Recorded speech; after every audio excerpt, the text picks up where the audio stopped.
There we go. What's up, everybody? Welcome to the Stay Lit podcast. My name is Nick Good Glassett. afternoon. And then over here, I got TikTok on my phone over here. So I got to say, what up to TikTok? We're pretty much live on every platform under the sun right now. So we'll see how many live viewers we can get. It was never our intention to kind of have this be a big live thing, but it worked out well. So we're kind of just rocking and rolling with it. So cool. I got a cool little side note here, a little story for you. So today, or sorry, on Tuesday, I was driving into work and the phone rings. And so the way I have my phones all set up, so I've got a lot of businesses. So the way I have the phone set up is all of my phone numbers ring. And when they show up on my phone, they ring as our phone number. And then I can just program it in there. So, like, if we're getting a Let's Get Lit call, my phone says Let's Get Lit is calling. And so, and that's my install business, right? So I'm like, okay, I answer the phone. I get one phone call a day. It's usually the freaking Google people or whatever. So I answer the phone and it's a guy that's like, hello? I'm like, yeah, let's get lit. It's Nick. And he's like, hey, man. Hey, how are you? I didn't think you would answer. I'm like, oh, yeah, okay. What can I do for you? He says, I wanted to see about getting a quote for Christmas lights on my boss's house for this upcoming Christmas. I'm like, okay, dude, it's February, but I got mad respect because we are a lot ahead of the curve here. And so he's supposed to be sending me all these Man, pictures don't and all procrastinate. this. What's that? Don't be a procrastinator, man. Get it done. Yeah. And I was like, I need this, I need this, I need this. He's like, awesome, dude. I'm so stoked. She doesn't want to, do it herself or outsource to us anymore or whatever. I don't remember. So will I be able to land this job? I don't know because there's store-bought lights that she wants us to hang. I've stopped though going through that conversation on the front end, especially in freaking February. But I'm just going to give them a quote and be like, by the way, we come out with our own super fancy stuff. I don't touch any icicle lights from Home Depot. No, thank you. And then we'll see what's up. So I would love to land this and get a deposit in March. That would just be, I would be very, very happy. And it would definitely be the earliest job I'd ever sold because this would be a new client, not a resale. So super cool. All It right. has, it has to be a record of some sort. Nick, do you see this Right. It's nonsense Alfred is trying to push? He's he's saying I look like Nick Swarden. He started commenting oh, on the Dino video yesterday, and he just won't stop. Go Nick away, Alfred. Swardson. Come on now. He even sent pictures. I think he's from like Reno 911 or something. The picture he sent me Yeah. was this dude like in a police officer thing showing his belly. Nick Swardson is rather funny. I'm Rather having fun funny. with it though. Yeah. But yeah, well, I'm ready to rip, dude. I got my Four Sigmatic. So this is just a plug because I love this product, but it's mushroom coffee. It's so good and good for your brain. So I got a full pot of that right here. I got my Jobber hat. So I don't know if we're sponsored by Jobber or not. I am a Jobber ambassador. So if you'd like a Jobber hookup, go look in the description of this YouTube video and you can get 20% off for 6 months of Jobber and it'll change your life if you're in the services I business. I don't have it with me, but I drink a mushroom coffee in the morning myself. I mix in some other little products in there, a bunch of creamer, mess and Love make it it. up. I don't know what brand it is. I'm not sponsored by them like you seem to be, but I No, I'm not. they do send it comes like once a month and they always send a free gift. It's some sort of program my wife signed us up for. That's It's cool. Yeah, good. I've been drinking this. Oh God, I've probably been drinking this 8 years, 7 years, something like that. Four Sigmatic. Heard about it on the Tim Ferriss podcast and was just kind of like, let me try this. And like this one doesn't have that much mushrooms in it. So this one's kind of like a little bit of focus. But if you drink the mushroom tea, the think with chaga and lion's mane, it's like crazy. Like there's no caffeine in it, and you're like wired, and your brain is like just you feel like it's like what is that? The limitless pill, dude. That's what it's like. Dude. So Alfred, mushroom coffee, unfortunately, is not an alcoholic drink, so it's not gonna get Nick lit up. In fact, we just had this conversation. Justin Ferraccio, even though we call it the Stay Lit podcast, this is a sober podcast at 2 o'clock in the afternoon on Thursdays. Sobriety. We're gonna do this sober. Yeah. This Well, is I this is thought for for booze and Nick biz breaking out tonight. the big stuff. Yeah, if you guys do want to get drunk later, I have a live show where we do drinking on camera, and I went and bought a very good Mexican beer called Victoria for that. So, You and I moving got it to some Thursday tequila. now? Yeah, You're I moving moved it it to over to Thursday? Thursdays. Moved to the Thursdays, it's just easier for life. So I coach soccer on Tuesdays at 6, plus my son has soccer at 7 on Tuesdays. So then Wednesday, I would do booze and biz from 7 to God knows when. And then Thursday, we got soccer practice again. It just was crazy. I'm like, dude, I got to make this easier. So what I'm going to do is basically do booze and biz from here. And I'm not going to drink very many of these because obviously I got to drive home. If I do drink a ton of them, I'll just Uber, right? I'll just Uber. And then we're going to be so we got a new day, Thursday, new time, 5 p.m. So I'm going to work like a regular day. And then at the end of my regular day, boom, booze and biz. We got a new platform. We're going to do it from StreamYard, not from Zoom. So we'll have to kind of play with like how people come on the show. It'll be a good, 3-4 weeks before I figure that out, but it'll be fun. And then also got a new format. So I'm going to have a different guest on every single week. And we're going to talk about whatever that guest kind of is good at or specializes in. So tonight is the one, the only Jana Thompson. So if you guys are chilling around at 5 p.m. Central, come to Booze and Biz. It'll be broadcast everywhere. Nice. Didn't know that. So Alfred says you're going to be Ubering home tonight. That's for sure. That's okay. A lot of Thursdays gonna have to catch the Uber home. All right, well, hey, why don't we jump into this thing and let's start talking about some Christmas lights. So last week, what we discussed about Christmas lights was how to get the calls coming your way, how to get the leads coming in.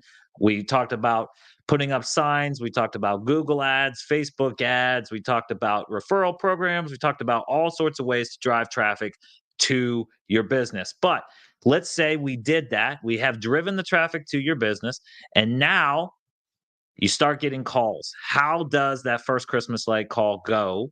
What does it sound like? Actually, before we talk about the call itself, and I did this intentionally, even though it sounds like I didn't, before we talk about the Christmas light call itself, what does the average Christmas light customer that calls you know, and what do they not know? So when they call, what they don't know, generally speaking, is that you install with all your own products. They think, well, actually, they don't know. So if you do get the client that calls and thinks you install their lights, they're almost instantaneously going to be not the client that you want because you're just going to be way more expensive than they think you should be because they have the lights already and they'll go into some long spiel. So you've got to figure out the right cadence to kind of get that out in the open and get that right so they understand what the heck that it is that we actually do and how we do it. So I like to just tweak and just different conversation every single time to figure out kind of which one moves us to the next stage, which is then we can go talk about like actually getting a quote and all of that stuff. But they usually don't know much at all about what we do. Yeah, that's my general thing. That's what I was just going to say is you're going to have to treat every customer like they're a kindergarten. They don't know anything. They don't know what a C9 is. Half of them don't know what an LED versus incandescent is. They don't understand spacing. They don't understand anything. Typically, their knowledge of Christmas lights is that Home Depot cheap stuff. They don't understand, proper clips and all of that sort of stuff. So you got to treat them like ABCs, like kindergartners, and just walk them through the whole thing. I don't know about you, but I've basically got an elevator pitch I go through. I kind of take over and explain everything that we do. Do you kind of have an elevator pitch that you steer the conversation with? I definitely used to when I used to answer the phone. I have that outsourced now. So generally, oh no, I take that back. I kind of took the phone calls back last year, right around Thanksgiving, just because they kind of they almost ended up kind of technical or too technical to really outsource properly and close jobs. So I took them back. And so, yeah, I do kind of have an elevator pitch. It's very, very, very succinct though. Like I'm not trying to go fast. I'm not trying to overwhelm them. It's just kind of like we install our own stuff. I just need your address. We get you a quote, and then if they start asking what does it cost, like, I mean, $700 to $8,000. Like it depends on what we do, but we are definitely on the higher end. I'll ask them what neighborhood they live in. They say I live in the sanctuary. Be like, yeah, you're at least going to be $2,000, and we can easily get to $5,000 without blinking an eyeball. Like, it just kind of depends on what you have in mind. Then from there, you can kind of feel out the conversation. You know what I mean? Just kind of be a salesman, and You can understand their body language, so to speak, through the phone with their tone of voice and how they're talking. They stay excited. It's like, that's a hot lead, dude. You need to get them a quote today as fast as humanly possible. They want to go talk to the wife and all that. It's kind of like, at some point in time, you just kind of start to let them go run it by the wife. And then just try and leave them with something that will try and entice them to come back if it is something they really do want to do. But yeah, just a quick pitch to kind of gauge their interest level is probably the shorter way to say that. Yeah, often, they'll basically the way it typically goes here is, "Hey, I saw your sign alongside of the road." Okay, I guess it could also be like, "I saw a Google ad, I saw a Facebook ad, I saw a you know your website, and I got your phone number, and I'm interested in Christmas lights." That's usually the way it starts for me. And I usually kind of say, "Oh, okay, great, what neighborhood are you in?" Just some small talk, get to know where they're at. Do you kind of have an idea of what you're looking for, that sort of stuff. And then I say, "Hey, do you have a second? I just kind of want to tell you what we do." And I say, we're a full service Christmas light company. We take all the concerns off of your plate. We come out and work with you, or design over the phone with you, or online with you, a custom plan exactly for your house. We come out, custom cut all the professional grade LED C9 light bulbs directly to your house. It'll fit perfect. There won't be a light out of place. They'll all be perfectly cut directly for your house. Then we cover all in season maintenance. If you have any issues, you just give us a holler. We take care of it. And at the end of the season, we take them down, and you don't worry about a darn thing. All you got to do is take care of your family and enjoy your Christmas. And then I go in and start asking them questions and getting them to talk about it, if they understand, don't understand, anything like that. But a lot of times I just assume they don't know anything, and just jump right at it. Yeah, love it. I mean, it's just all about conversion. Like, just work through your pitch, and then if it doesn't land the client, say something different next time. And if it does land the client, say that again to the next one, and you just kind of tweak, and you'll figure out what to say. Yeah, so we talked about this a little bit last week. I actually prefer the calls to come in through a text message. So on all my street signs, I have call and lower, like not lowercase, but capital CALL, and then text all TEXT. Again, a lot of times I was the one hanging the lights, and you don't really want to be taking a bunch of calls. Plus, you just don't have time for that. So that text buys you some time. So does that change anything for you? How do you have any secrets when you're texting with the customer? Yeah, it used to be very, very, very text heavy prior to us switching over to Jobber 3 years ago, 2 years ago. So it was very Facebook Messenger, actually, because we'd run a Facebook ad and then the leads would come through there. And so we had like a copy and paste thing that was, kind of along the lines of what you said your elevator pitch was, where it really explains everything. Just kind of, let's see, I'm gonna go a different route here. When you have that text come in, you want to do what's generally called pre-qualify your lead, meaning if they are the person that thinks this costs $150 and you go hang their icicle lights, you need to get that conversation out front and get them out of your funnel, or get them out of your ecosystem of clients as fast as humanly possible. If you do a poor job of pre-qualifying your leads, you're going to be sending out quotes that are 7, 8, $2,000, kind of depends on the house, obviously, to a person that literally thinks it's 100. You're never going to land that, and you're wasting all of that time and all of that energy.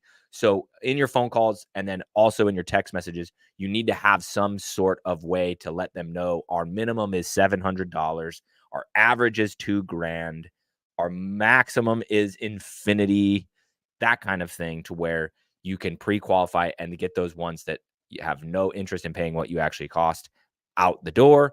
And then in that same text message, though, ask for the vital details that you need, like the address, like um, uh, the bulb color, or the ideas that they had where they wanted to light. That, some people come up with some crazy stuff and they want stapled to the fence and whatever. Like, you know, the quicker you can get all that information in the text message without making the text message like this long, the better. So I wordsmith ours, 2, 3, 4, 5 times a season. Just go back and kind of look at what's working, take this line out, change this word, to try to make it where it's as concise as possible, as informative as possible, but also converts as good as possible.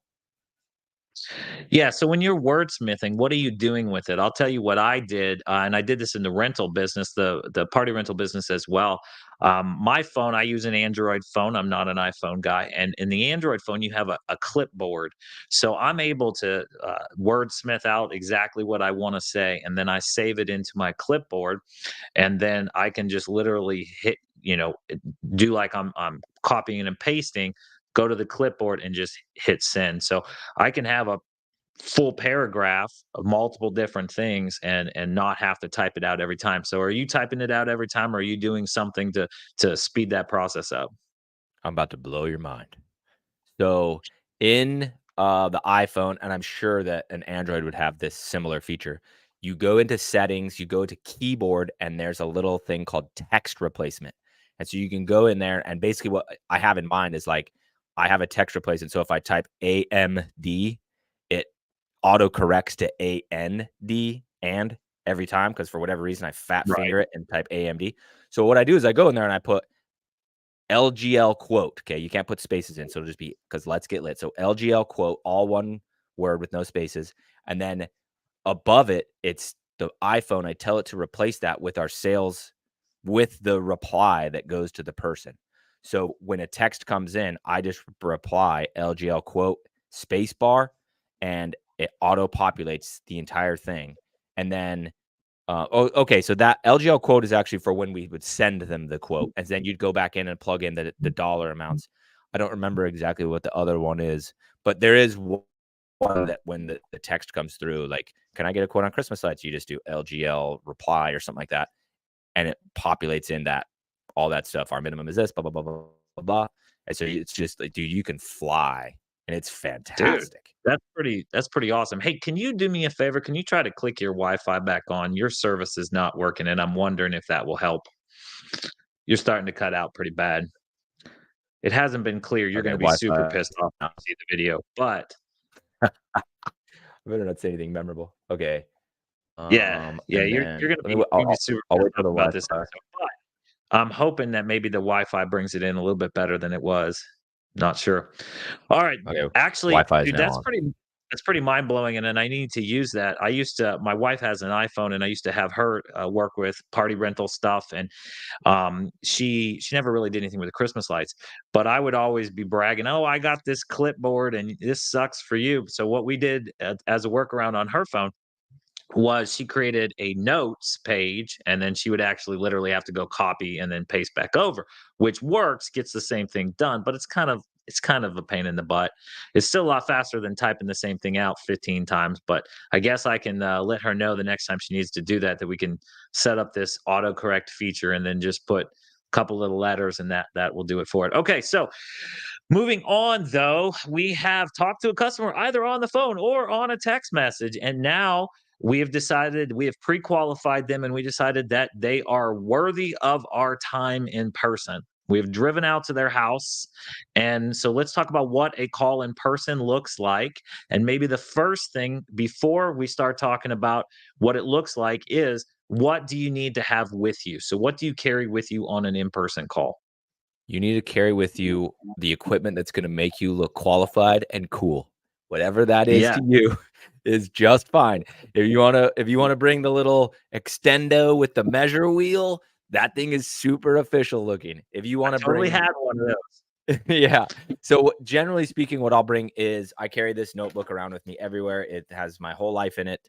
I fill it up, it goes on a shelf, and I start a new one. So I always bring this with me, a pencil, and then I'll have my measuring tape just on my belt. I hardly ever use it in person, but it just really makes it look like you showed up to do some stuff with some Christmas lights, you know? Um, Other than that, I really just show up with my personality and just I try to be as normal as possible. And this is gonna sound really weird. I hope this comes across normally, or I guess as I'm not a crazy person. You end up working with a lot of very wealthy people in the Christmas light Yeah, industry because yeah, we're expensive, right? A lot of times wealthy people can be a little bit disconnected from a service provider, right? So you're there, you're kind of just like the landscaper or the painter or the plumber, like whatever, right? You're just kind of the hired help. So a lot of times they can be a little bit distant or they kind of treat you as so, right? So whenever I'm with a client in person and they're normal, I usually give them a fist bump and go, thank you. And they're like, for what? I'm like, for being normal. Like, this is just such a normal conversation. I'm so appreciative, to just have a normal conversation.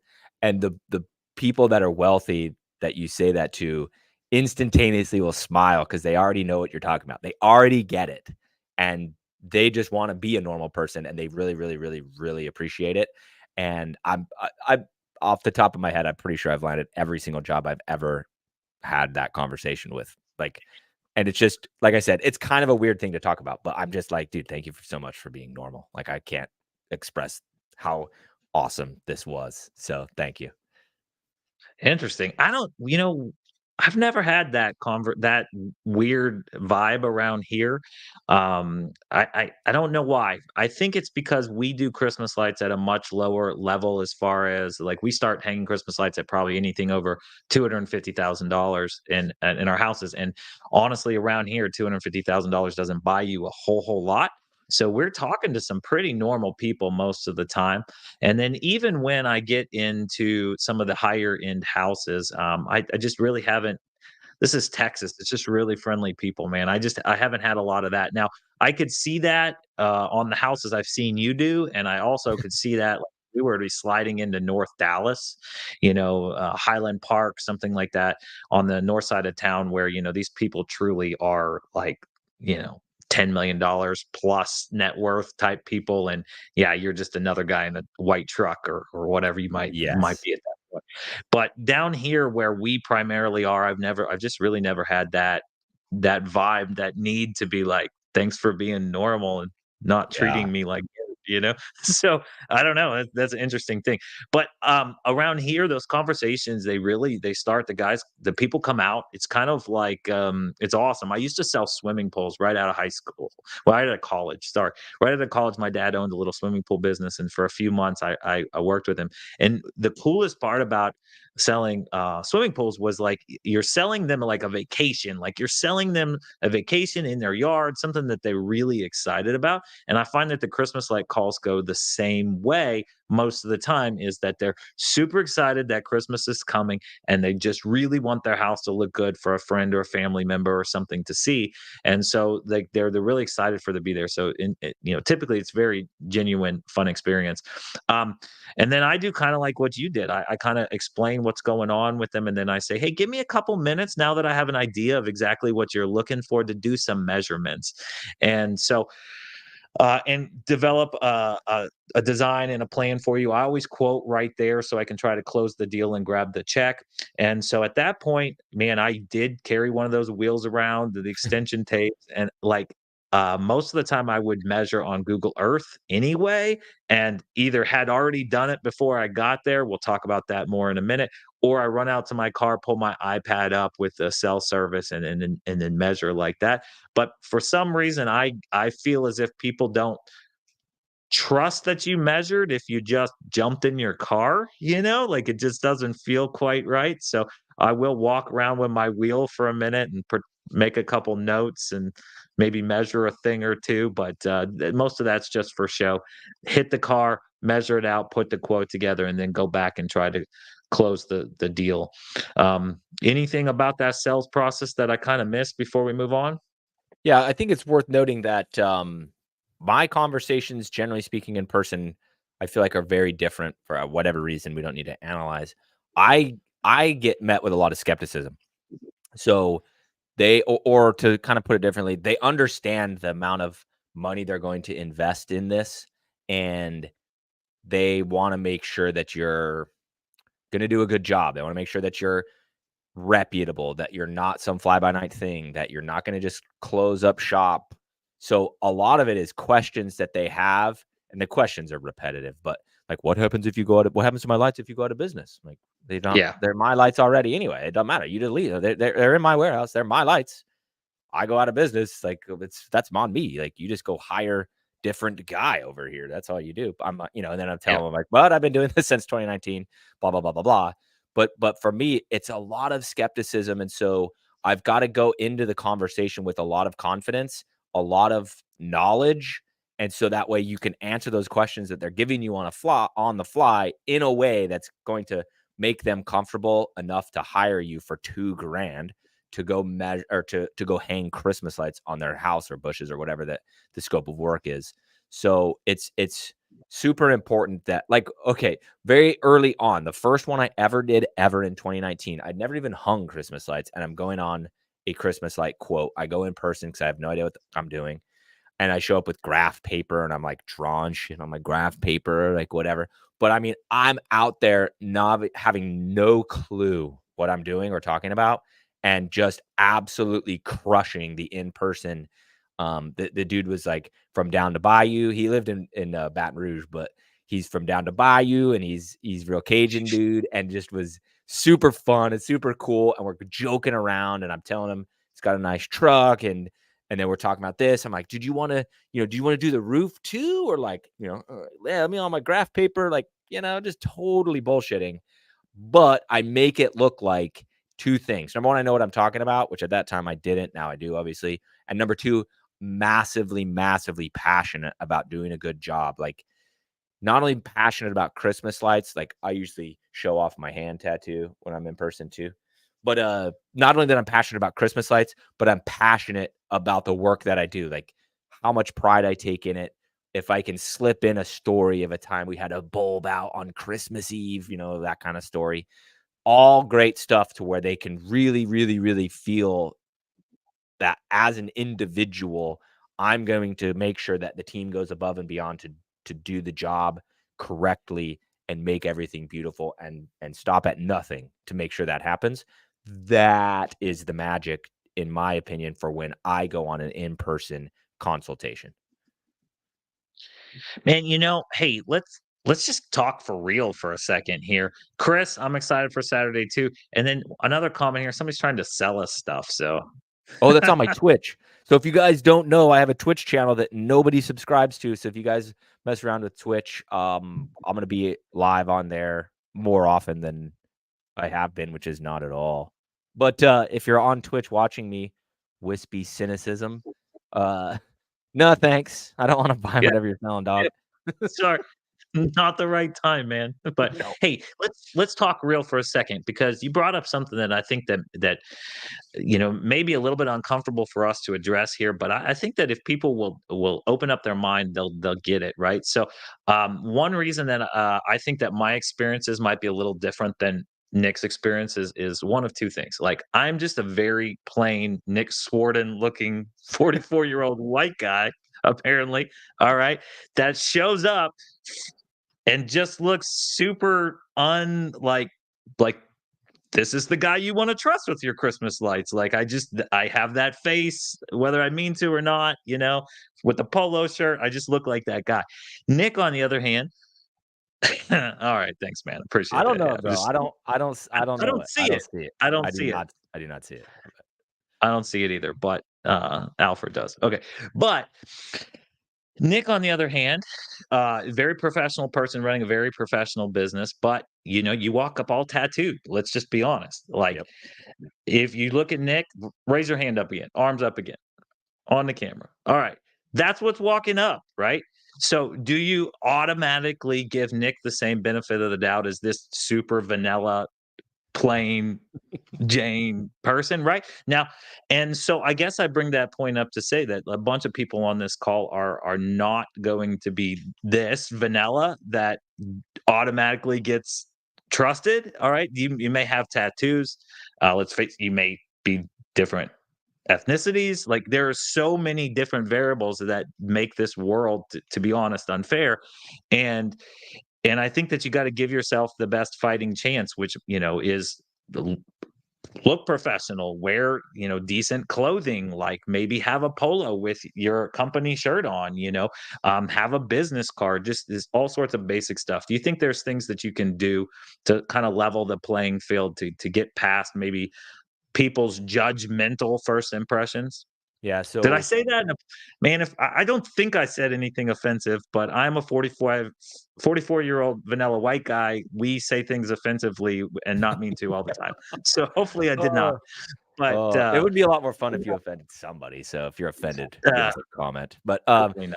yeah, no, I think it's right on the money. So I kind of have the added accidental advantage. This was not no, there was no forethought in this, but I named the company Let's Get Lit. And so it already kind of has like a fun factor to it, or a little bit of irreverence, I guess you could say. So that way when it is tattooed dude that jumps out of the truck, they're not like overly shocked because it's called Let's Get Lit, Let's get lit. Okay, Yeah. yeah, yeah. The other things that I do is, so if I'm They're going more on an shocked in-person. that you don't light up, right? Like, that makes more sense. The Yeah, less right. sense, and they're like, "Oh, Yeah, like he's if I sober." was called St. Tammany Parish professional Christmas light installers, or decorators, etc., or something, like, I'd get out of the truck, they'd be like, "Oh God, they sent the new guy." Right. But like because it's called Let's Get Lit, like it all kind of works, kind of in concert, I guess you could say. But so it kind of depends on like the time of year too. So if it's September, I go on the in-person consultations to the big potential big jobs a lot. And so what I'll do is I always wear a Let's Get Lit t-shirt, and then I'll wear a Let's Get Lit hat. I've got one in like every freaking color combination known to man. And then I'll wear just regular shorts because it's hot as blazes in Louisiana. And then I just wear running shoes, like nice running shoes, but I'll just wear my running shoes. And so I kind of just show up. And then if it's the morning, I try to like look super cheesy, but like I'm drinking my coffee out of my Let's Get Lit mug. But I try to look the part in that way where it's like I'm not here. Let's see if I can say this right. I'm not here to dupe you. This is who I am. I just totally am who I am, and that's why I don't wear a polo. Would it help if I wore a polo? You could argue yes. I don't like polos. I don't like collars. Like, right, I'm the tattooed guy. Like, I want to be in a freaking t-shirt, so I show up in a black Let's Get Lit t-shirt, generally speaking. But it all kind of works in my favor, right? And then I get there, and like, as long as they're like cool with it, like, you got to read the room. But like, I will curse, I will tell jokes, like, kind of dependent upon the situation. But it's really like just such a normal guy. I get this at IAPA a lot, where I'm at IAPA, people are like, wow, you're fucking like just the same dude you are on YouTube. I'm like, that's because I'm the same dude. Like, there's no character that I play. So I just am very, very, very much myself, and then I get to be comfortable in that. It's landed me a lot of jobs. I promise you that. Has it lost me some? Absolutely. I've lost jobs having the company be called Let's Get Lit, not something, fancy and buttoned up, but it's kind of like you are who you are. So embrace that. And that this is kind of turning into a buzzword, but that authenticity will read through to where the people will connect with you because you are yourself. And there's just this weird quality in human beings where most of the time they like that. If they judge me because I'm tattooed and a swear word slips out, that's fine. They can go hire, buttoned up Joe Schmo with the shirt tucked in. Like, it's okay. I'll be right there to pick up the pieces there, Right, Nick. right. Mr. Vanilla Hey, is right behind me. right, Mr. Vanilla. Hey, so Michael Miller, thank you for knowing exactly what I'm saying. Hey, Michael and I have talked just a little bit before, and he says he does door to door background. So he's up in Buffalo where it's freaking freezing.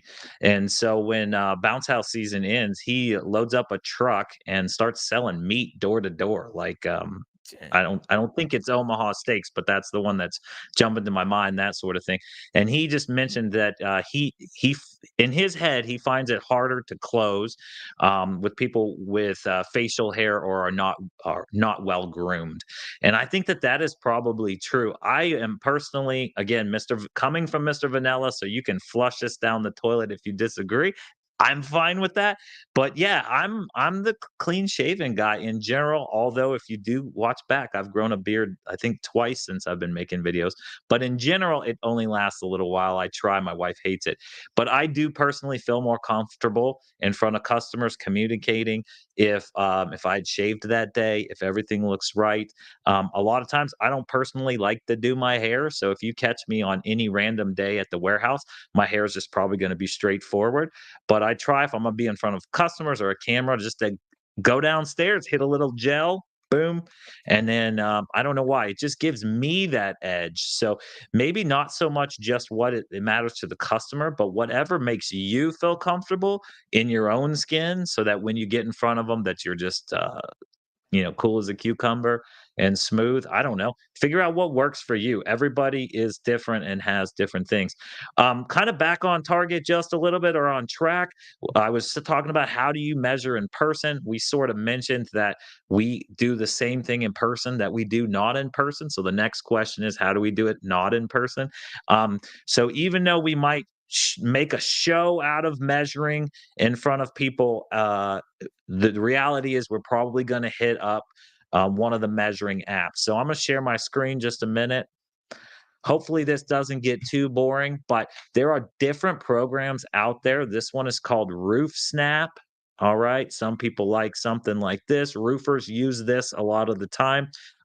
Personally, I don't have access to it, so I can't really show it to you. It's just too complicated. It's not necessary, and it costs money and has a subscription. So if you're a roofer and you're already comfortable using this, that's probably a pretty good app for you to use. If not, I would say skip it. And then you told me about another one, which I think is called Roofer.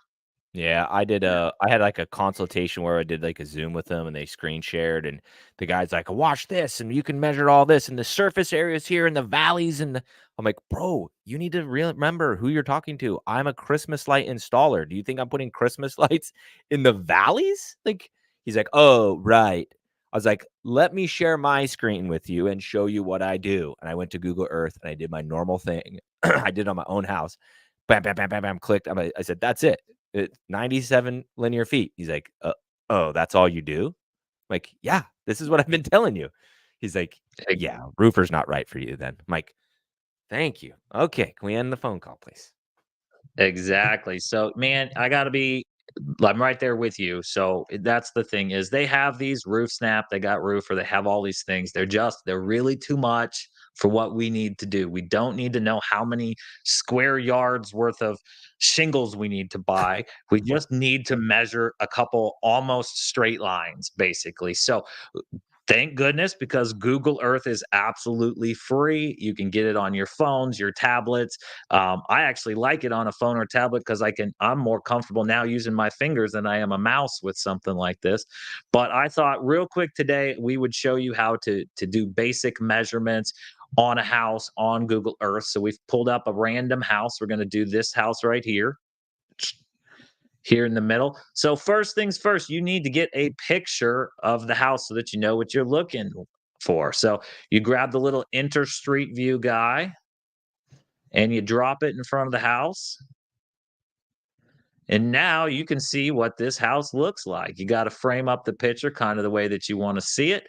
Let's say that we're going to be hanging lights for this person right here, and they're going to want the front roof line and they're going to want the left side. A lot of times people want the left side if it's a corner house like this. So it's pretty straightforward. Depending on the program you're using, you screenshot it, you do something like if you're on an iPad, I do it one way. If I'm on my phone, I do it another way. But on my computer, I'm going to use an Yeah, on the app Mac, called like, on the Mac, you do control what do you do? Control Command 4, and it does this exact same thing, and then it'll pop in the bottom right-hand corner, and then I put that on a second screen if I'm on my Mac, put it on a second screen so I can look at it while I'm measuring. Is that what you do too? Absolutely. Now, typically, I do have more than one screen, but I can't have more than one screen and share them with you. So I'm going to show you on my computer. I'm going to drop it right there and I'm going to fill it in like that. Now I have it right next to each other. Easy peasy. Back out because we're not going to be measuring in that screen. We're going to measure right here. I like to straighten it up a little bit. You go into 2D mode. We zoom in oh, that's too much. Yeah, this new Google Earth thing is overall pretty awesome, the update, but it does do some weird, quirky stuff like that. I don't even know what I just did. I think I over zoomed in and got back into street view. Yeah, I think so.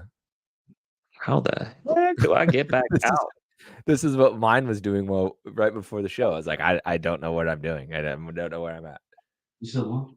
Yeah, we're still on. Okay, I'm back out. I don't know what I did wrong, folks, but I'm back out. All right, so we're gonna go into 2D mode right here.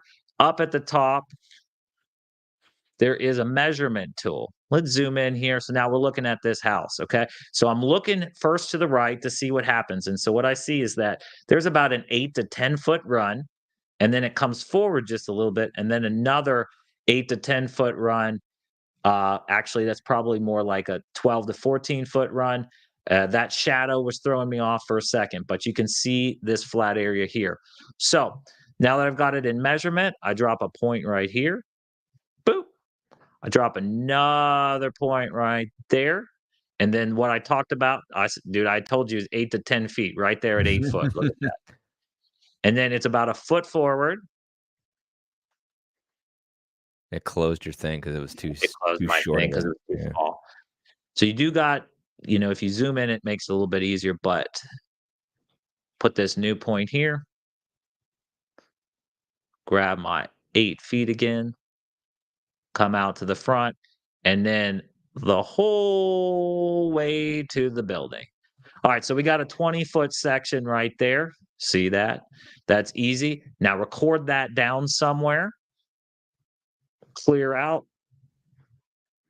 Yeah, you used to be able to hit escape to clear out, and now escape turns measure off. Drives me nuts.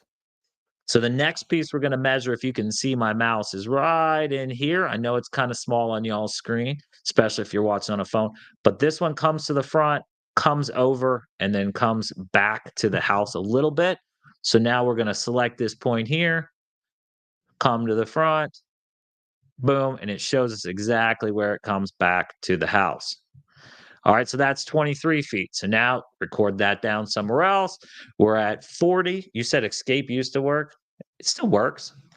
It turns measure off, though. It used to not turn measure off. Ah, yeah, that would be nice. Click back into it. Now we're at 43. We've got this about, 10 to 12 foot run right here. Let's measure that out. Here, can I show you a trick on the same house? Yeah, what you want to take the screen? Yeah. Let me get this bad boy up here. Okay, this is me now. Yeah.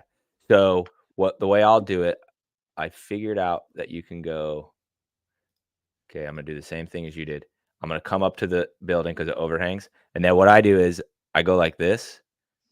Adds 2 extra feet to the measurement, just kind of a little bit of oh shit length. But I like it because I can go so fast. So then I'm at 117. And so I do these little loops right here that just adds an extra little bit. Then I don't have to mess with this number. A lot of people back then, you got to add 10% and da-da-da-da. I'm like, nah, I added it all because I did all of that right there. And I end at 117. I'd probably do it as 120, and then what I would do, see, now how do you do a new measurement? I don't even know. And then to Matt's point, then you just measure this to see if they want to do that. And then this house is kind of weird where I would actually try and sell them the backyard too. Are they going to say yes? Probably not, but I'm going to try it because you can see the backyard from there too. But the little loop-de-loops helps me just go super speed. Yeah, you kind of jumped ahead of me just a little bit, which is fine. I was kind of going to start and show the just kind of the way that, like, the exact way, but I'm with you 100%. This is how I would actually have measured this house if I was doing it in person. I don't do the loop de loop. I just go back.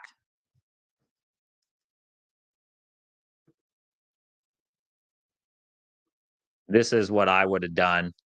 And somehow we're off. I'm at 105 and you are at 117. So I'm not sure what we did differently, but yeah, you're not 100%. You're not accounting for the overhang. I did this. All the houses in my freaking area look like this, and where the 2 roofs overhang each other, it's pretty significant distance. and you have to Which light overhang?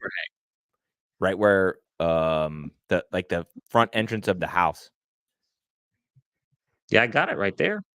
Yeah, it's more dramatic than what you measured though. Hmm. Like you're But ba probably a foot and a half and a foot and a half. basically, we do pretty similar to the same thing. I definitely don't take the same amount of time as I was doing up front. I do a lot of back and forth on here to do it.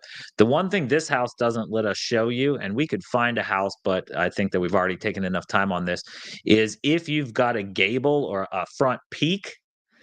What I do is, let's say that this was actually the front peak of the house. All right, I would not measure a straight line. Like, that right there would not be accurate. What if this was a peak, I would come back and kinda try to match the arc and do like that. That's what you do also, right, Nick? Yep, exactly like that. Hope that makes sense. I know we didn't show it. If anybody has questions, we'll do that a little bit later. So that is how we measure both in person, and if you're not in person, you still just basically use Google Earth and you can get through it. It's a totally free app. Spend some time getting comfortable with it. Measure your own house a bunch of different times. Sometimes the satellite imagery will not be this clear, and you kind of turn into a doctor reading a sonogram. Trust me, after a little while, you'll know whether it's a boy or a girl, and you'll know whether it's a peak or a ridge or any of that sort of stuff, and then you can add it. Do you have any tricks with measuring the ridges? I've heard Yeah. add 10%. So if you're Measure it measuring a hip that's 10%. running up, you add 10%. If you're measuring the ridge that's flat, you don't have to add anything. Yeah, that's Generally a good speaking, though, you just measure the whole freaking thing and add 10%. They're hard to do, so it's like make it more expensive. So I'll you still might as bid it at the same dollar amount as the rest of the roof line, except for I've kind of added the 10% to make up for it. So the price is the same. I'm just adding distance. Keeps everything cleaner. All right, we're moving on to other apps that you might have. So, routing apps. First off, we talked about this a little bit offline. I don't use them all that much. Where routing apps might become efficient for you is year two. You've got a bunch of houses to reinstall. That's a good way. And another place where routing apps definitely help out is on takedown. So you have gathered however many houses. In our case, I think last year we did about 110 houses, and so you have these 110 addresses, and you need to know the most efficient way to take them down.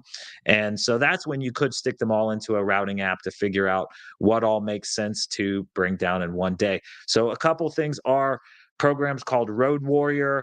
These are all online. Route for Me. Um, Google Maps, I think, has a way. They've changed it a little bit, so I couldn't figure it out. But if you have a whole list of addresses saved in your Google Maps, you then can route it out and get them to give you directions. But one last app, which you're going to see us talk about more than once on this list, is Jobber. And so let me show you what I did with Jobber last year to route out all the reinstalls. So I took all the reinstalls and I stuck them onto one single day. Okay. And I can't show you that because it was a pain in the butt, but I stuck them all on one single day, and it literally put, you can, I don't have my screen up here. Ooh. You can literally see how many. So all of these were on one single day. Obviously, there's no way to do them all. And then what I did with that one single day is I showed. So let's just like pick this day, for example. I went on Jobber to the mapping function, and I'm in DFW, right? And we do a lot of different things. So there was just hundreds of these little, like over 100 of these dots through here. We also do stuff up here. We did some stuff out here. We do a bunch of stuff out here, right? And so what I did was I just started cornering small stuff. Okay, all this stuff in this area, let me throw it on a different day. So I would drag and drop it to a separate day. Then I went up here and dragged it, dropped it to a separate day. And so in the end, I got it down to where I actually had it routed out just perfectly. So, for example, these 1, 2, 3, 4, 5, 6, 7, 8, 9 houses that we were going to be reinstalling, I stuck them all on one map, right? You see it right here. You can zoom in, and then I can move them up and down, and it will change the route. So I got them all in one line, and then that's how we went through and tried to schedule them, right? And you can see I separated them out on different days. So now this is another area, but it's in one line. This is another area, but they stay in line. I guess that was few. And then this one is not an efficient route, but we had all these jobs and I had to figure out when to throw this job in, when to throw this job in. And it worked out the best for me to do that. So, um, Road Warrior, route for me, Google Maps, or Jobber. Anything that I'm missing on that end as far as trying to route the takedowns and or last year's installs? No, I think you made a good point where in season, like whatever, it's November 20th, you're probably not going to use this routing tool because you're landing jobs and going to them pretty quickly. Like you're not booked out far enough where you're going to like plan things super intricately. Maybe, maybe you are. I don't know. I'm kind of guessing on that. But yeah, takedowns. Oh my God, are you kidding me? We forgot. I say I forgot because I made the takedown schedule.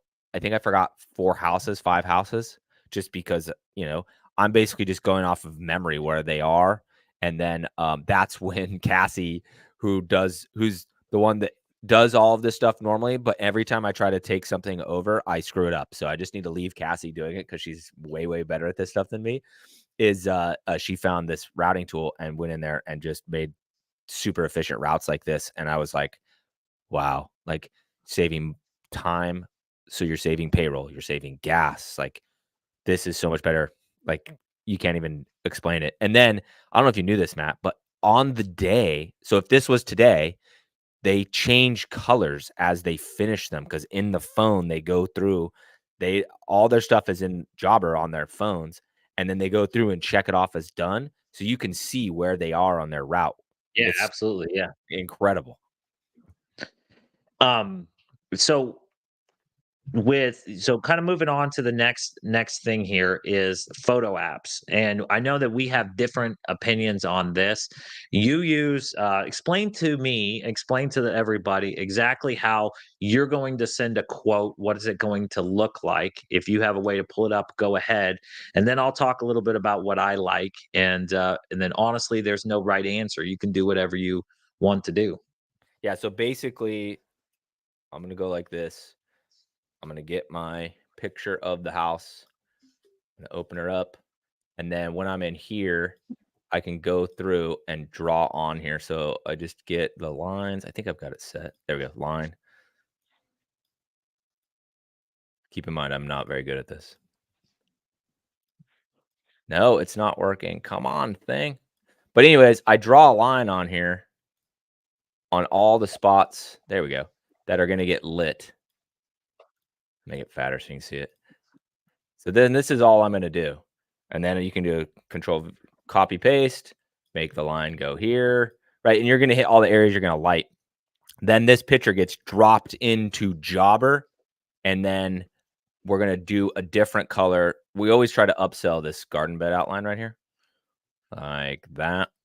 And so then I'm going to change that color to yellow, and then you can make it, bear with me, it's not supposed to be an arrow, but you get it. And so then in Jobber, we itemize it. So there'll be the main one will be the red lines, and it'll say roof line, $950. Then there's a little sales pitch. Then there'll be another line item that will say yellow, garden bed outline, $450, a little sales pitch. And then if they have a bigger budget, we would do the roof line. We would do all this stuff. Oh, you guys can't see my lines. Yeah, I can't see your lines. Oh, yeah. You can see my mouse, but you can't see my picture on my screen share. Wow, that was a total waste of our time. Sorry about that. But So anyways, so then that is in Jobber, and then that gets text to them instead with all the pictures of the different color lines and the line items. And then in Jobber, they can just pick and choose which lines they want to add to their bill. And then it literally adds it up and totals it at the bottom. It's really freaking slick. And I know that you've done some research. You've told me this. You've put it into data, and it turned out that no matter how fancy it was, or if it was just straight lines, you say your close rate's exactly the same. And honestly, I believe it. I think that it probably doesn't make any difference. But I personally am a big fan of an app called Jolly Lights, and there's two versions: a standard version where you'll have to just watch a few ads here and there, and then a pro version. The pro version, I think it might be $29 a month. I'm not sure. It may not even be that much, but you're only doing it for like 2-3 months, so it's not that big of a deal. So I get the pro version for the months that I'm quoting. It only works on iPads or iPhones, I believe. So I personally have an iPad Pro. I like to do it on, and it allows you to do all sorts of stuff. This is the app. Instead of because I couldn't screen share my iPad, I can't really show it to you while I'm doing it. But I just look, this is my October photos. This is the kind of things that I'm able to show a customer, stuff like this, where, we're going to be doing the driveway. We're going to be adding minis into their bushes. We're going to outline the lights. I even can throw like a wreath up on the wall here and just kind of show them exactly what they're looking for. I personally think it brings a professional touch, right? So this is one that I did for a apartment complex where we're going to do the outlines of the sign. We're going to do the tops of these monuments. We're going to add. This is actually me adding garland in here with bows, 5 bows, and then we're doing minis here in the bushes and the outline. This one was really weird because this lady, she just didn't like the pretty colors like red and white and like typical Christmas. So I was just trying to think out of the box. Normally, I would never put minis on this, multicolored minis on this, but this is what the customer wanted. So you got to do what you got to do. Um, so you can see this, this is my October time frame last year. My entire phone ends up getting filled with Christmas light photos. And so this person didn't know what they were looking for. We tried a bunch of different colors. This one was pretty cool. I was able to do the entire outline of the house and show them different things. And then I do kind of the same thing you do, Nick, sometimes where I will draw out a house in different colors and then write in the quote, like the red portion will be X. Mm-hmm. Here's one that I did real quick for Christian Padilla, and I don't know if he ever landed the job, but I hope he did because this would have been an awesome job if he did. I think he did. I thought he sent me a picture of him at that house. It looks familiar to me. Hopefully so. And then I know a couple people use Photoshop. I'm just not good enough at Photoshop to do it well. There are ways to do it really cool on Photoshop, but I feel as if even if you were able to do it really good on Photoshop, it's still going to take more time than Jolly Lights. Cuz Jolly Lights is literally like I can't do it here for you, but I would click right here and then click right here, and then click right here, and then click right here, and then you do a little bit of spacing to determine how bunched up you want the lights. There's another slider to make them like in a straight line or make them staggered. So obviously on the on a house roof line, I make them as straight as they can be. But then when I'm trying to show mini lights like this, I make them staggered because minis are not going to be in a straight line, right? And so there's just so many different things that you can kind of do with the Jolly Lights. So I'm a pretty big fan of it. You can kind of see here I make the larger lights to represent the C9s. It also lets me darken the sky. So I probably took this picture in the daytime, but it lets me darken it with just a slider. And then this is how I show. They just had like a twig here, but it's just showing that we'll decorate their twig, that kind of thing. So but anyway, I can't tell you what's the right answer, the wrong answer. I like Jolly Lights. You like straight lines on paper. They both close deals. So whatever you're comfortable with and whatever makes you feel confident. Like we talked so often about earlier today about how you should dress and whatnot. Bottom line is, if you can walk back and present it to the customer or email it to the customer or however you want to do it and feel comfortable and confident in it, man, that's what you need. Yep. Oh, totally agreed. So Jolly Lights may be a crutch for me, but I just I like it. All right. All right. So we've already talked about this a bunch of times, but let's talk about quoting and billing apps. Okay. So the first few years I used ERS, which is rental software. Most of you guys probably know about ERS if you were watching us from the rental business. Some of you guys are IO people. I'm sure you could do the same thing on IO, maybe even Bouncy Castle Network. You cannot do it on IO. Okay. So I was able to do it. with ERS, but it was clunky. It didn't make a ton of sense. It wasn't great. This last year, I finally moved over to Jobber. So Nick is going to probably walk you through a few things on Jobber here. But another option, I know some people like to use QuickBooks as well. If you're already super comfortable with QuickBooks, you can invoice and send quotes over through QuickBooks. I personally like the touch of the Jobber software. So, Nick, do you want to share your screen and show yours, or do you want me to pull my Jobber up a little bit? Yeah, you can pull whichever one. The reason I don't the reason I don't condone using party rental software for a Christmas light business is because it's just weird. Like and then what you end up going to do is you're going to mess yourself up down the line where it's not going to work well, but you're going to be able to do it for free. And that's not how you start a business. That's not how you scale a business. That's not how you set up a business to win. Because eventually, when you start to do a good job and you scale, you're going to have to go to a paid platform. And then you've got to switch platforms when you're already doing $120,000 in revenue. You're just made your life so difficult, so difficult. Whereas if you just start on the right platform from go, or at least try to, then you can, all of that future hurdle is removed. It doesn't exist. And so then you can go put all your effort into scaling the business and not have to worry about, oh God, we're gonna have to switch and da da da da da. So just get Jobber from the beginning. I know how much it costs, but it's like that's what it costs to do business, dude. If you don't want to do business appropriately, then don't do business. Man, I can attest to that because we did 2 years with ERS, and then we decided to step up and be big boys and go ahead and get into Jobber, and I spent weeks converting all the information over, inputting last year's jobs and images and everything into here, and so, you are right. If you're gonna take this on as a serious thing to do, just get it from the beginning, just suck it up and pay for it from the beginning. But Jobber, from the quoting aspect, is pretty cool because like I just pulled one up here. This is one that's already done, but you can see like you can put anything you want in here. So we put front roof line, lights hang on the front of the roof. We stuck an image in there for them when they get this, and then we got another image here. Sometimes these will have this one's pretty basic, but sometimes they'll have 8 or 10 different things. You can send them over as optional, so you can do that upselling. Basically, you can say, "Hey, this is how I would recommend it," and they can literally on the quote check it on or check it off. And sometimes you'll get some upsells like that. When they do sign it, you do get their signature. Everything's in record, and you collect payments right through here and can instantly move it over into a job. And then once you've moved it into the job, you can instantly move it over into an invoice. Once it's collected, it sends them the receipt and so on and so forth. The one thing I kept screwing up last year that I'll tell you, if you use Jobber, don't do this, is you want to be paid right away, right? You don't want to wait. And I kept sending it over and not changing it, or maybe I didn't change the default, and it kept giving them like 30 days.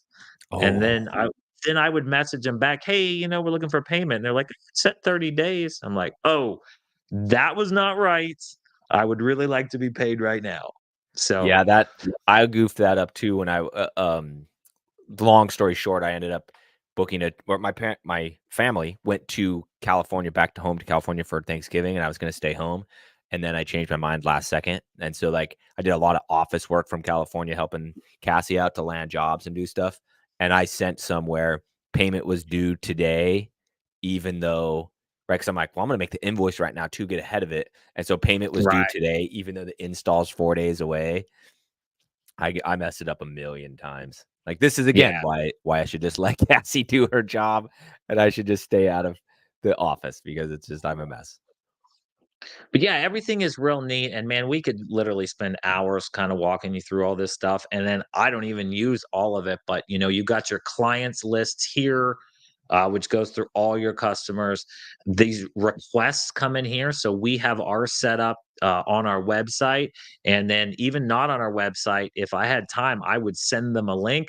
They go on there and they fill out everything that they need to know, and then that request comes in here. So this is where, all your your things that you need to quote would come in, that fed through the website. And then once you've built them into quotes, they're going to be here. It's going to be left in different categories, and it shows you right over here. So we need to go through and clean this out because the season's over, but we still had 19 at the end of the season awaiting response. Obviously, the answer is no at this point, so we need to go ahead and clear those out. Um, Change requests. So let's say we quoted something to somebody, but they said, you know what, now that I'm looking at it, I'd like to change the color, or I'd like to add more of this or that. So change requests come over here. And then you got your list of converted and archived. So that's what I would do with things like this that I know I'm not getting anymore, is I would archive them to make them go away. But this is just a real nice, even place that you can kind of keep up with everything in order. So ones that need you to keep looking at them right here, awaiting response, change requests, converted, they're all in a neat line right here. So it works out. Once you've moved them over into jobs, they move from the quote status over to this job page here, which doesn't want to go. But the jobs are the same things, right? So once they're done, it shows required invoicing. Late would be if they if you didn't get them up in time from the time that you set. Now, obviously, we've already finished these jobs. This was a permanent install afterwards. I just didn't get around to telling it I was done. So don't look at me for being sloppy. But then they ultimately go down here when they're all finished into archived and they're ready for you the next year. Invoices is super cool, keeps up with everything for you. You can tell what's past due, you can tell what's paid. I have 2 past dues for $1,575. Here's the thing. Don't be kind-hearted like me. Mike and I made a few mistakes this year. This guy here, he was saying, "Hey, I won't have the money till Friday." We were already going to be in that neighborhood on Monday. We didn't want to make a trip back. We trusted him and believed him, so we stuck him up on Monday. That was back in November. We still have not been paid, right? So bad on us. And then this guy, he needed us to split it. So he ended up paying a third. He paid 2/3 and we're out a third. So, but it's pretty cool that the software will show you who you've collected and you've not collected so that you can easily keep up with that. It's got all sorts of reports. I don't have time to go into those, but reports are always good. And if you do this thing right, which we didn't use any of these, but you can put every job that you do, you can put your cost into it if you've determined kind of what you think your cost would be based on hours, based on product, so on and so forth. And it can tell you what your margin was per job. It can keep up with your employees as well. We didn't use this functionality either, but there's just so many different things that Jobber can do for you. It can run your entire construction business. So if it can run an entire construction business, Christmas lights become very simple because we're doing a very simple, basic thing over and over and over again. So did I cover everything in Jobber? I went fast because there's too much to really cover, but I hope I hit the highlights. Yeah, there's so much, dude. So yeah, I think you got everything. I love Jobber. I'm generally speaking a pretty lean entrepreneur, meaning I try to go cheap, quick, dirty, just get up and running and then kind of go from there. I've done that in every business I've ever had. And so when I looked into Jobber, I'm like, oh, this looks fantastic. And then I saw the price. I'm like, yeah, right. I can do this for free. And I had Square and I did all these things on Square. You had like this contract you had to go make. And then you had this invoice you had to go make. And then there's one other thing. I don't even remember what it was you had to go do. It was a humongous pain in the ass. It was so slow. It slowed the office down. It was brutal. So when I finally bit the bullet and switched to Jobber, for the 2022 install season, I was just kind of like, deep breath. This is so easy. And then I did it too late, so I couldn't learn much of it. But then I hired Cassie, and Cassie took the reins. And so one of the things that I think you didn't touch on that I absolutely love the potential of, I got to figure out how to make this work. But once you go through, okay, so Matt was saying, You go through and you make the quote, then they approve it and it goes into approved, and then you turn it into a job and an invoice and all that. The other thing you can do is it then gets assigned to the person, like to the team. So I have teams of 2. All my install teams are teams of 2. And so it would get assigned to Trevor and Jacob. And so then they're assigned to it. They can see it on their end. You can then make a route with the 2-3 jobs. There's 2 jobs on an install day for one crew usually, but still, you can make a route if you wanted to. And then when they're done, they close out the job so they don't stay in there open, and it alleviates stuff that Cassie's got to do or I've got to do. So they close it out, then Cassie invoices. And so that whole system of them closing it out was great because you can see when they get there, you can see when they leave, you know how long it took. It's just it adds a lot of availability to grab data that can make you more efficient in the future because, you sell a job, or more accurately, Cassie sells a job. She doesn't know how long it's going to take to install. She can kind of guess, right? But then if she knows that the Smith house last year took 4 hours to install, right? It's going to probably take 2 to reinstall, so she can appropriately time the guy's trips with that extra data in there. So I don't know how it all works in concert with each other as far as practicality. I just know it can do all of it. So get Jobber and go tinker around in there. It's amazing. Yeah, absolutely. So Matthew Helzel asked us last week on a different thing. How do we go about doing takedowns? So um, I was going to show you here. Do you utilize Excel in any sort of way or Google Drive? I'm going to show you what Mike and I do, what Mike does mostly. He's the one that put in most of the effort. So let me give him a shout out on that. But okay, you already That's jumped mine. up I there. didn't mean So sorry. what I didn't you mean to do? hijack you. But yeah, so this is ours. So basically, it is super ultra mega streamlined. It's just the jobs we land go in here, and then the color key is up here of what everything is. And so then this R means we had to reinstall McNeely's. They had moved to a new house. We reinstall Kelly Wallace. We reinstall Kim Hawkins. These are all the jobs that the guys do. And then as you start to get down here, these are, they kind of start to sprinkle in new jobs, reinstalls. This was massive, right? That was like a $10,000 day where every crew went to both of these jobs in Baton Rouge. But this is it. And then we just would change the job color when they would finish it. This is before we were fully up on the jobber awesomeness on the back end. But yeah, this is how we do it. And then for takedowns, this is how I did the takedown schedule. So I have a separate spreadsheet that's not on Google Docs where I keep track of all the revenue. So how many, and I make the guys count the bulbs. So they send in their bulb count, and then I can do the math on how much we were per foot based on what we estimated it to be, and it keeps track of all the revenue. So then I take all the installs and reinstalls in there, and then it comes into this spreadsheet, and then I just split it up into days. And again, this is before next year. Cassie will do this in Jobber with all the fancy routing and everything. But then I just come in here. These are all the takedowns that we did on the 3rd on 1-3. This is the ones that Logan and Hunter did. This is the ones that Trevor and Josh did. This is the ones Isaiah and Jacob did.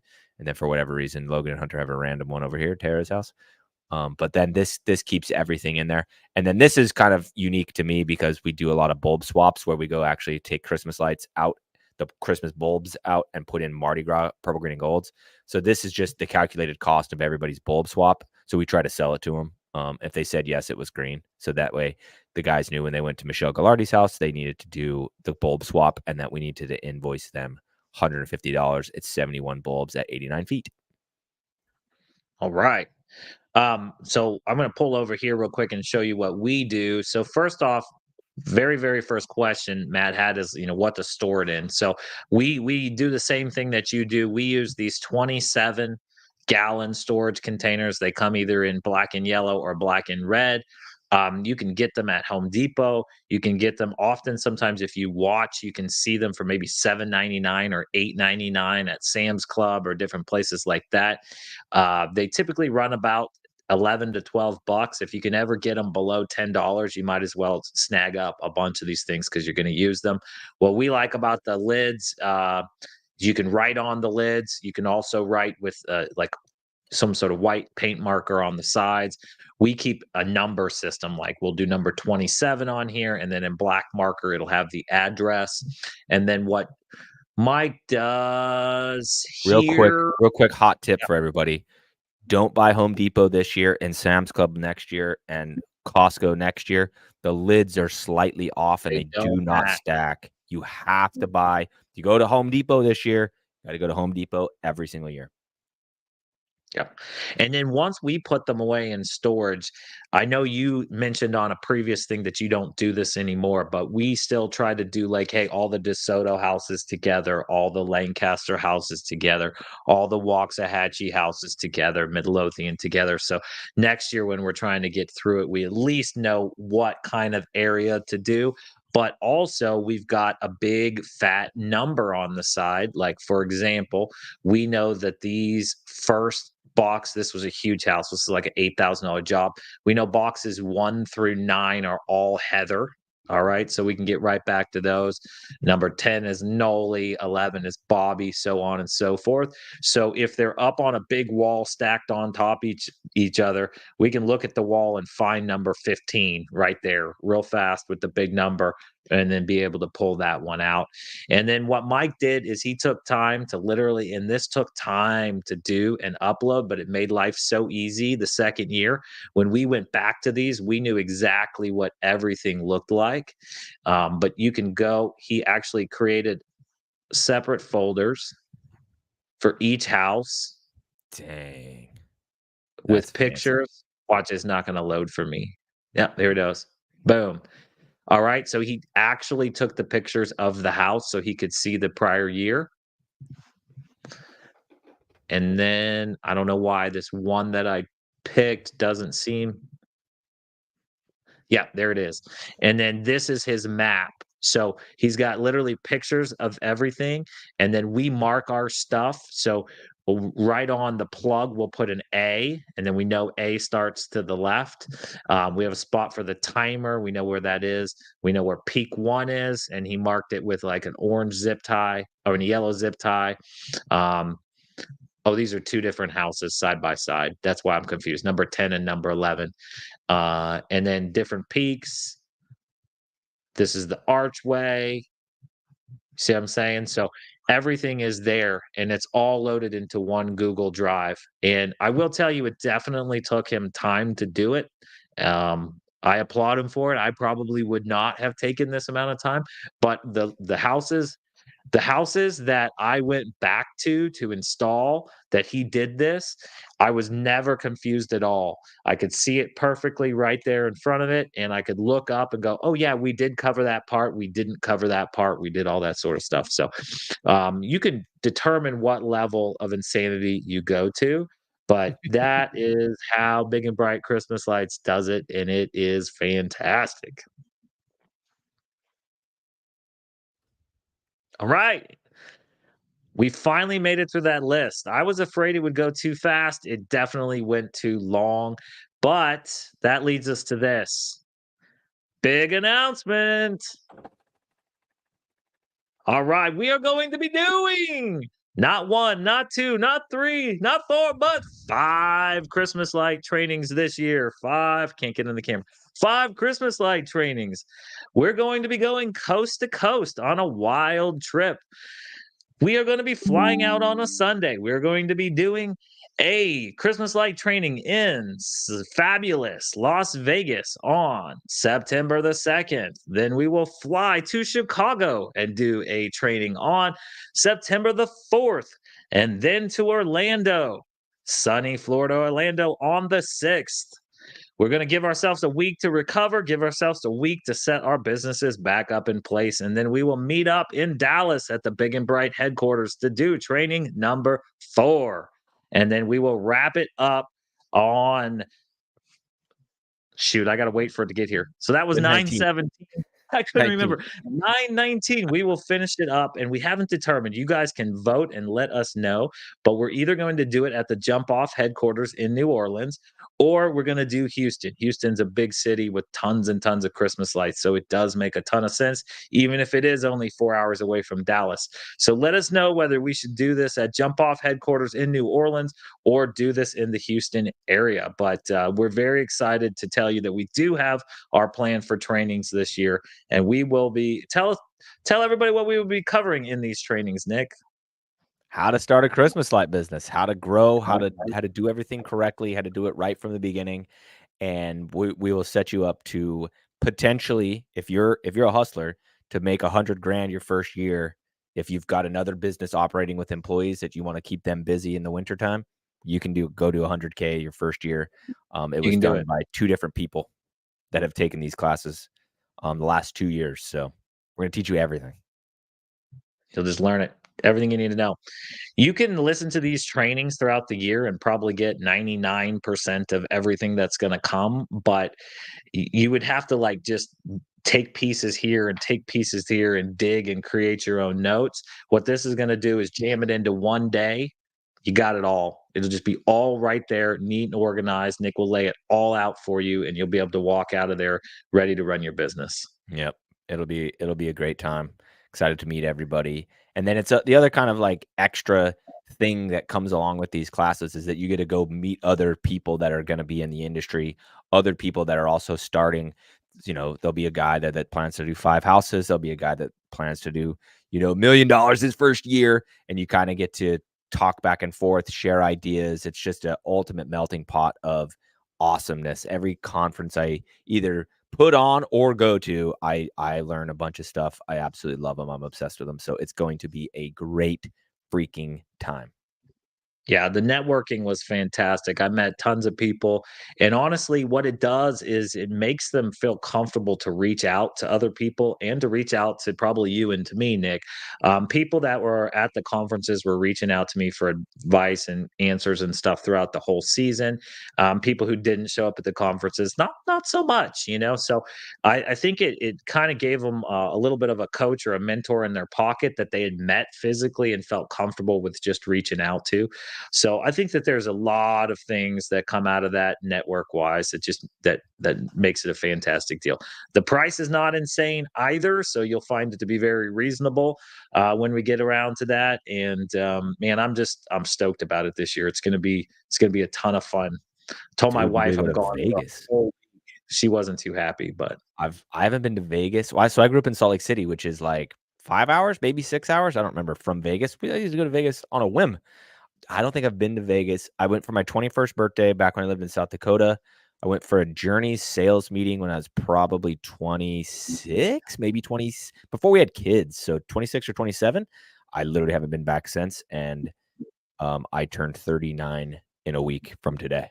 So I'm very excited. It's been over a decade since I've been to Vegas. I've I've landed in Vegas to drive to Salt Lake. Don't ask. That's just what happened.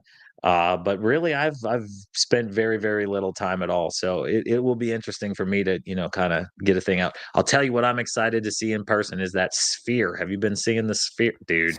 That thing So looks cool. legit. I really want to see it in person. If we can make time to, and there's some sort of concert or some sort of show or something, we should definitely make time to buy some tickets to do that. Yeah. So I think what I'm going to do is actually, this is just serendipity, but it happened. I'm gonna fly in that weekend because that's a Monday. The second's a Monday, so Yeah. I'll fly in that last weekend of August. Flying on like Friday the 30th of August. Spend the weekend in Vegas, then have the class, then start the marathon of trainings. But I haven't been to Vegas in so long. I'm like, yeah, let's do that. All right, Nick. As long as we don't have a Atlanta day two again, then I'm good to go. Too soon. Too soon to rip the band-aid off. All right. Well, I'm good, man. Are you good?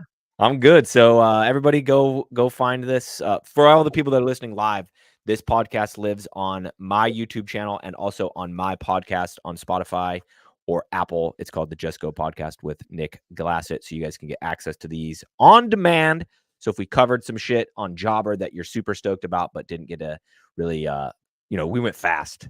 So you guys can go back and re-review it. But subscribe up, go find us. This is going to be a weekly event. We're going to teach you guys everything there is to know about Christmas lights and be dorks about Christmas lights. Absolutely. Yes, sir. All right, All go right. be vanilla. I'm just kidding. Don't be Vanilla, baby. All right. vanilla. Peace, people.